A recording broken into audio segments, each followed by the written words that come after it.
할렐루야.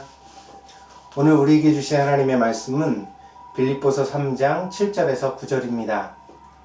빌립보서 3장 7절에서 9절입니다. 받들어 봉독하겠습니다. 그러나 무엇이든지 내게 유익하던 것을 내가 그리스도를 위하여 다 해로 여길 뿐더러 또한 모든 것을 해로 여김은 내 주 그리스도 예수를 아는 지식이 가장 고상하기 때문이라. 내가 그를 위하여 모든 것을 잃어버리고 배설물로 여김은 그리스도를 얻고 그 안에서 발견되려 함이니 내가 가진 의는 율법에서 난 것이 아니요 오직 그리스도를 믿음으로 말미암은 것이니 곧 믿음으로 하나님께로부터 난 의라. 아멘. 잠시 기도하겠습니다. 존귀하신 주님, 은혜와 사랑을 감사드립니다. 오늘도 귀한 주일을 맞이하여 사랑하는 권속들을 한자리에 모아주시고 신령과 진정으로 이처럼 예배드리게 하시니 감사드립니다. 오늘도 성령을 통하여 우리에게 말씀하여 주셔서 하나님의 말씀으로 우리의 속사람이 고쳐지게 하여 주시고 하나님의 깊으신 뜻을 모두 다 잘 이해할 수 있는 복된 성도들이 되게 하여 주시옵소서. 하나님이 미리 예정하신 아름다운 은혜로 오늘 우리를 채워주실 줄 믿사오며 모든 말씀 예수 그리스도의 이름으로 기도하였습니다. 아멘. 한국 속담에 이르기를 세상에서 제일 재미있는 것이 두 가지가 있는데 싸움 구경과 불 구경이라는 말이 있습니다. 속셈이 좀 괘씸해 보이지요? 하지만 또 그게 사람이 아닌가 생각해 봅니다. 하루는 강 건너 채부잣집에서 불이 났습니다. 불이 점점 커져서 더 많이 막 집이 불타오르는데 그 불타오르는 장면을 강 건너에서는 거지 부자가 앉아서 불구경을 하고 있었습니다. 한참 불구경을 하다가 아들이 아버지에게 말합니다. 아버지, 우린 저렇게 불탈 게 없어서 참 다행이네요. 그러자 아버지가 아들을 지그시 바라보며 말을 합니다. 모두가 내 덕인 줄 알아라. 아재 개그입니다. 그러나 여운이 있는 그런 유머 이야기이기도 합니다. 첫째로 자식은 부모에게 감사해야 합니다. 설사 아버지가 거지라도 그 존재 자체를 감사해야 합니다. 왜냐하면 그 몸을 빌어서 자녀가 태어났기 때문입니다. 부모 없는 자식이 어디 있겠습니까? 설사 부모가 불안당이고 그래서 세상으로부터 손가락질을 당하는 그런 사람이라 할지라도 자식만은 부모를 모욕하거나 비난하지 말아야 합니다. 그래서는 안 되는 거지요. 그래서 참 우리가 부모에 대하여 무엇보다도 직한 좀 감사를 가져야 되겠다라는 말씀을 드리고 싶습니다. 두 번째로 무소유의 자유에 대하여 우리가 생각해 볼 수 있습니다. 가진 것이 없기 때문에 염려가 없다. 네, 이게 사실은 오늘 이 이야기를 통해서 드리고자 하는 요점입니다. 불교만 이것을 말하는 것이 아닙니다. 오늘 본문에서 사도 바울도 그리스도를 가장 귀히 여기기 때문에 자신은 모든 것을 버릴 수 있었다. 이렇게 고백하고 있습니다. 하나를 얻기 위해 모든 것을 포기할 수 있다는 그러한 이야기는 예수님의 비유에도 등장하고 있습니다. 그리스도를 얻는다는 것은 눈에 보이는 기득권을 내려놓는 일입니다. 그것이 세상적으로는 지극히 어리석어 보이지만 그러나 우리는 그 예수님을 그렇게 선택함으로써 우리가 모든 것을 내려놓고 예수님을 선택함으로써 비로소 우리 영혼의 자유를 얻고 또 내세의 소망을 가지게 되는 것입니다. 그러므로 그리스도인은 잃어버린다는 것을 두려워할 필요가 없습니다. 우리가 뭔가 내려놓으려고 할 때 그 내려놓는 것이 결국 우리에게 손해가 된다고 생각하기 때문에 주저하고 또 두려워하거든요. 근데 그럴 필요가 없다는 것입니다. 어떤 어린아이가 두 손에 마른 빵을 들고 아주 구차하고 불쌍한 모습으로 길가에 서 있었습니다.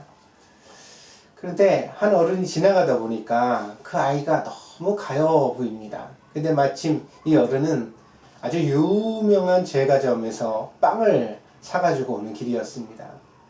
자신의 가방에는 아주 맛있는 케이크가 들어있습니다. 그때 이 어른의 마음속에 자비의 마음이 생겨났는데 이런 마음입니다. 야, 저 어린아이가 얼마나 가난하고 비참하면 저렇게 마른 빵을 손에다 들고서 길가에 구걸하듯이 서 있겠는가.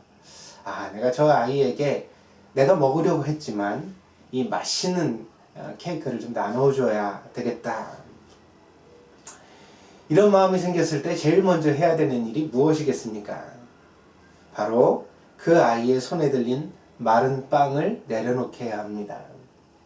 왜냐하면 그 마른 빵을 내려놔야만 비로소 맛있는 케이크를 손에 들을 수 있을 것이기 때문입니다. 이럴 경우 말이 통하면 참 좋겠죠. 그러나 말이 통하지 않아서 이 아이가 그 마른 빵을 잃어버릴까봐, 그 마른 빵조차도 못 가지게 될까봐 두려워서 끝까지 손에 잡고 안 놓으려고 한다면 아무리 주고 싶어도 이 아이에게 맛있는 빵을 줄 수 있는 길은 없을 것입니다.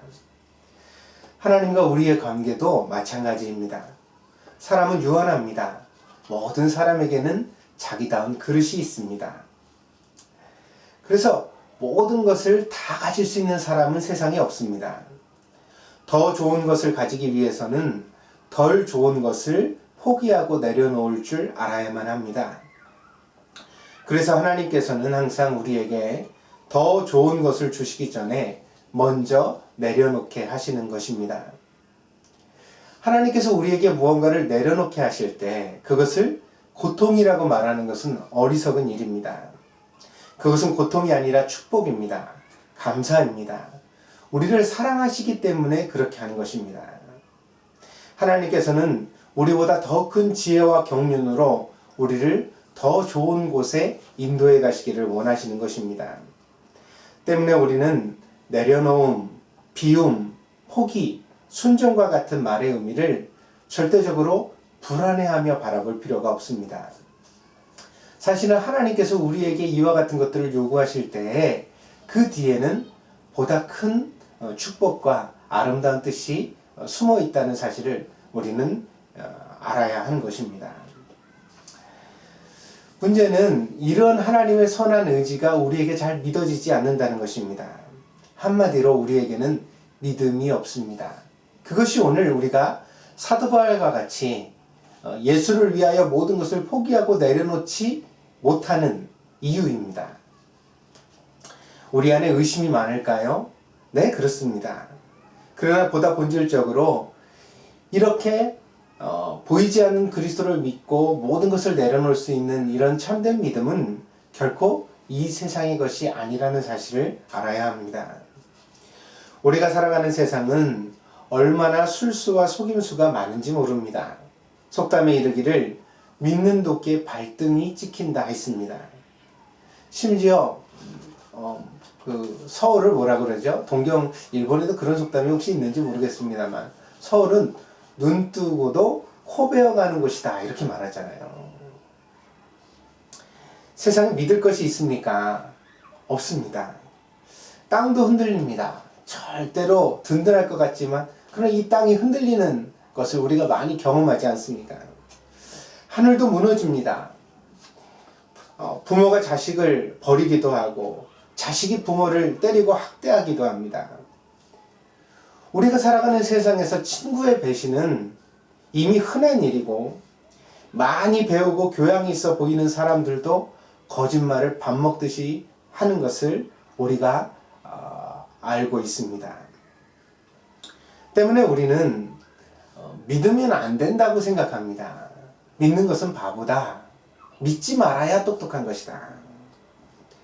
그래서 믿어달라는 말을 우리가 제일 흔하게 사용하지만 사실은 이 믿어달라는 말을 많이 한다는 것 자체가 우리가 살아가는 세상의 슬픔을 이미 나타내고 있는지도 모르겠습니다. 참 모순적인 감정이 숨겨져 있습니다. 믿어주고 싶지만 믿기 힘들다는 솔직한 심정 말입니다. 남편이 아내를 믿고 아내가 남편을 믿는 것이 힘든 세상입니다. 부모가 자식을 믿어주면 참 좋을 텐데 믿어지지가 않습니다. 그래서 불안하고 불안하니까 계속 간섭하게 됩니다. 교인들이 목사를 믿으면 교회가 힘을 얻습니다.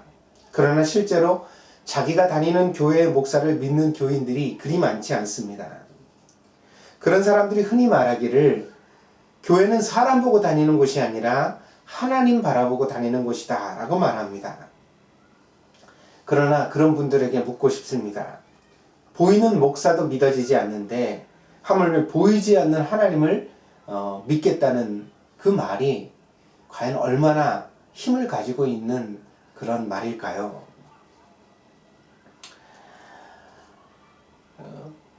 근데 우리가 살아가는 현실에는 실제로 이렇게 앞뒤가 않는 말 속에 숨어서 불신을 계속해가는 그런 사람들이 참 부지기수로 많습니다. 성경을 보면 본래 사랑도 하나요, 믿음도 하나입니다. 무슨 말인가 하면 하나님을 사랑하면 이웃을 사랑하게 된다는 것입니다. 이 하나님과 이웃 사이에는 단지 하나님과 이웃만 있는 것이 아니라 수많은 사람들이 함께 내포되어져 있습니다. 다시 말하면 하나님을 사랑하면 남편과 아내가 사랑하게 되고 하나님을 사랑하면 자식이 사랑스럽고 그리고 같은 교회를 다니는 교우들이 예뻐 보이고 하나님을 사랑하면 심지어 직장에서 함께 일하는 동료들조차 안쓰러워 보이게 된다는 것입니다. 그래서 하나님을 사랑하는 사람은 당연히 그 사랑의 아우라가 발현되어집니다. 보면은 얼굴 속에 이미 그 표정과 그 하는 행동 속에 사랑이 이렇게 은은히 향기처럼 풍겨나게 되어지죠. 그게 정말 진심으로 하나님을 사랑하는 사람의 증거입니다. 예수님은 이런 사람들을 산 위에 있는 동네가 숨기지 못하는 등불과 같다고 말씀하셨습니다. 믿음도 또한 그러합니다. 하나님을 믿으면 또한 많은 것을 믿게 됩니다. 그렇게 사람 믿다가 속으면 어쩌냐고요? 속이면 속아줘야죠. 레미제라블에 등장하는 장발장과 미리엘 신부님의 이야기를 알지 않습니까? 배고픈 나그네를 집에 받아들여 먹을 걸 대접하고 잠자리를 제공했더니 밤중에 일어나서 은식기를 가지고서 도망을 갔습니다. 도둑이지요. 그러나 가만히 보니까 그 사람이 딱한 처지에 있다는 것을 이 미리엘 신부는 알았습니다. 속이니까 속아주었죠. 심지어 자베르라는 경감이 이 장발장을 잡아왔을 때 아니다. 내가 이 사람에게 은식기를 준 거다. 그렇게 이야기를 하면서 심지어 은초대 2개를 주지 않습니까? 이 큰 사랑이 결국 장발장을 선한 사람으로 변화시켜 버립니다. 그렇습니다. 우리가 한번 속아줘서 어떤 사람을 그러니까 강도요 도둑 장발장을 선한 장발장으로 변화시킬 수 있다면 못 속아줄 일이 뭐가 있겠습니까? 하나님께서는 항상 선한 사람의 편을 드신다는 사실을 우리는 기억해야 합니다. 인생을 돌아보니까 속여서 잘된 사람이 없고 선한 마음으로 살아서 완전히 망한 사람이 없습니다. 때문에 우리는 선한 편에 서야 합니다. 되도록이면 속이지도 말고 속지도 말아야 되겠죠. 그러나 세상은 거짓으로 가득 차 있습니다. 그렇다면 오늘 우리가 속지도 말고 속이지도 않는 사람이 되어야 되겠지만 그러나 때로는 속을 수도 있다는 사실을 감수해야 합니다. 근데 여기서 더 나아가 우리가 설사 누군가에게 속는 입장이 되더라도 그것에 대한 보복으로 우리도 누군가를 또 속이는 사람이 되지 않았으면 좋겠습니다.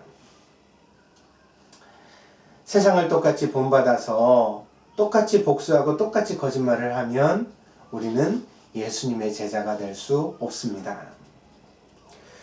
우리에게 하나님을 향한 믿음이 있을 때 우리는 사람뿐 아니라 많은 것을 믿게 됩니다. 정의가 실현될 미래, 양심의 승리, 자신에 대한 긍정, 다른 사람에 대한 기대와 같은 것들은 모두 하나님을 향한 믿음에서 나타나는 열매들입니다. 이번에 한국에서 참으로 명예로운 시민혁명이 광장에서 일어났습니다. 그 광장에서 사람들은 거짓은 참을 이길 수 없다, 그렇게 외쳤습니다. 그리고 노래했습니다. 여기서 사실 지나고 나서 말씀을 나눕니다만, 여기서 거짓은 대통령이고 국무총리고 각부의 장관들이고, 여기서 거짓은 방송사와 신문사들이고, 여기서 거짓은 경찰이고 검찰이었습니다. 누가 보더라도 힘은 저편에 있는 것이고, 그저 촛불 한 자루 손에 들고 차가운 그 겨울바람이 부는 광장에 서 있는 시민들은 무력해 보이기도 했습니다. 그러나 이번에 우리 대한민국이 참 제대로 해냈습니다. 3.1 운동만큼이나 인상적인 무혈혁명, 명예혁명을 만들어낸 것입니다.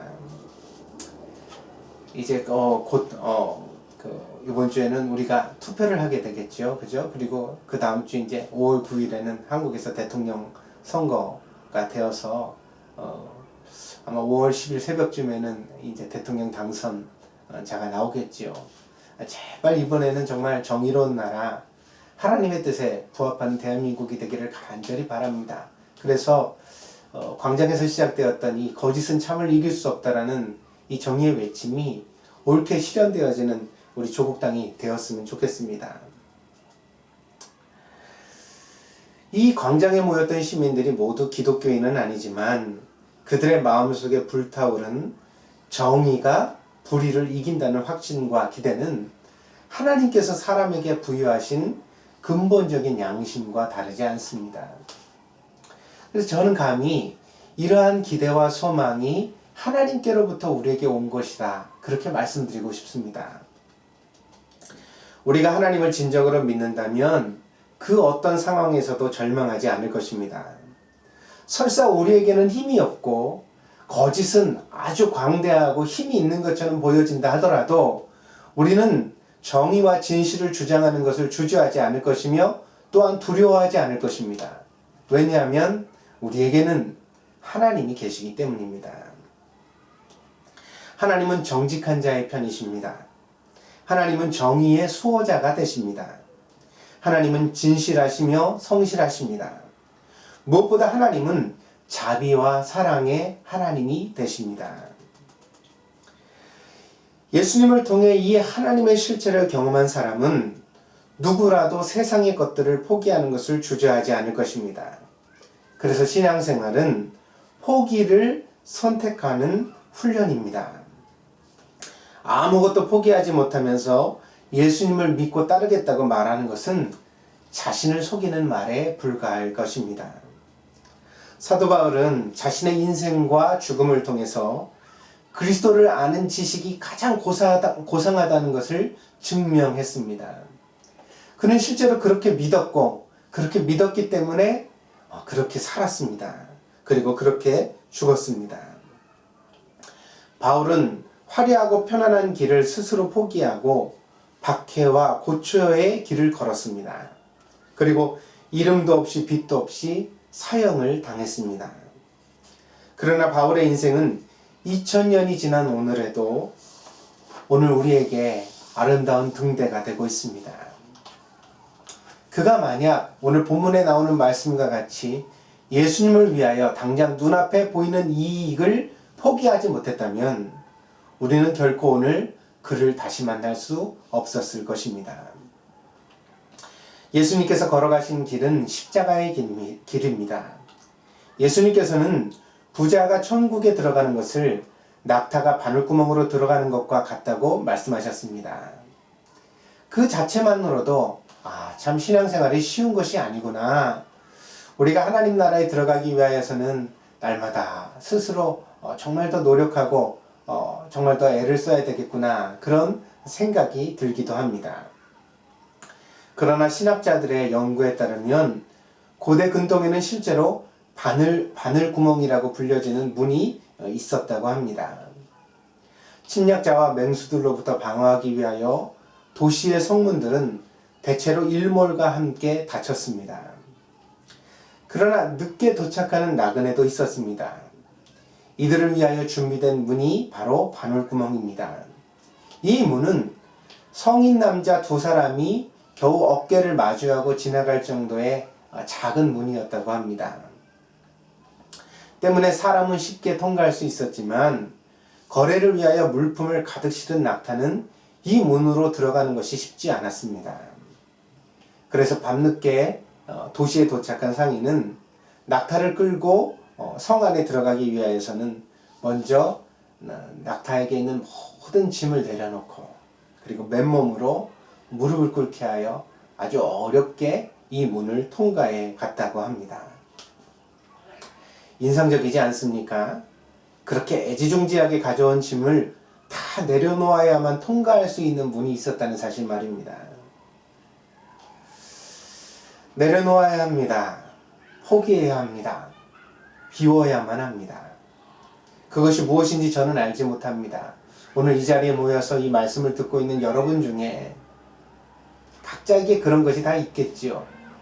그것이 무엇이라고 저는 구체적으로 특정하여 이야기를 드릴 수는 없습니다. 그러나 오늘 성령께서 이 말씀을 통하여 여러분에게 그것이 생각나게 하시고 그리고 또한 그것을 내려놓을 수 있는 용기를 주시기를 간절히 원합니다. 그래서 여러분이 이 하나님의 말씀에 순종하게 되기를 바랍니다. 물론 내려놓을 때는 앞에서도 말씀드린 바와 같이 우리 안에 의심이 일어나고 그리고 두려움이 생겨날 것입니다. 내가 이것을 내려놓고 나면 나에게 결국 손해가 되는 것은 아닐까? 이것을 내려놓음을 통하여서 정말 내가 더 어려움에 처하는 것은 아닐까? 그렇습니다. 포기하는 결정은 언제나 어려움이 따릅니다. 그러나 하나님의 말씀을 믿고 한번 해보십시오. 하나님의 영광을 위하여, 그리스도를 위하여 여러분의 것을 포기해 보십시오. 결코 후회하지 않을 것입니다. 주님께서 오늘 이 말씀을 통하여 우리를 이끌어 주시고 여러분에게 능력 있게 만나 주시기를 간절히 축복드립니다. 기도하겠습니다. 자비로우신 하나님, 오늘 귀한 말씀을 통하여 사랑하는 성도들을 이끌어 주심에 감사드립니다.